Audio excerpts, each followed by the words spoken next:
మేము ముంబైలో ఒక ఎక్స్పోకి వెళ్ళాను. అక్కడ డిఫరెంట్ కంట్రీస్ నుంచి డిఫరెంట్ పర్సన్స్, డిఫరెంట్ కంపెనీస్ వచ్చేసి స్టాల్స్ పెడతారు. ఓకే. అలా ఒక స్టాల్లో ఒక అమెరికన్ కంపెనీతో మాట్లాడాం. సో మీరు ఇంత వ్యాస్ట్ ఉన్నారు కదా, మీరు ఎందుకు ఇండియాకి రాలేదు అనేసి. అతను అన్నాడు నాతో, Indians eat dirty ice creams అనేసి. అవునా? ఎస్. అస్సలు మీరు నమ్మరు, ఒక 5 minutes నా మైండ్ బ్లాంక్ అయిపోయింది. ఏంట్రా ఇతను ఇలా మాట అన్నాడు అనేసి.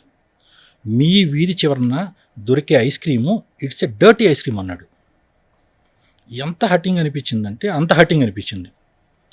సో అప్పుడు ఒక వ్యక్తికి కోపం వస్తే, నేను బుక్స్ చాలా చదువుతాను, సో ఆ రెఫరెన్స్లు వాటిన్నిటిని ఆలోచించినప్పుడు. కానీ అడిగారు అతన్ని ఎందుకు దట్టి ఐస్ క్రీమ్స్ అన్నారు ఇండియన్ తినేవి అని?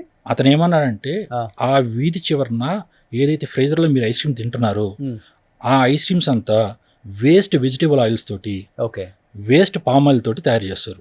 ఓకే. సో అలాంటి మార్కెట్లో మా ప్రోడక్ట్ని మేము వదలదలుచుకోలేదు అన్నాడు. సో అది చాలా హర్టింగ్ అనిపించిందండి. సో ఆ తర్వాత నేను మినిమం 2 to 3 days నిద్రపోలేదు ప్రాపర్గా.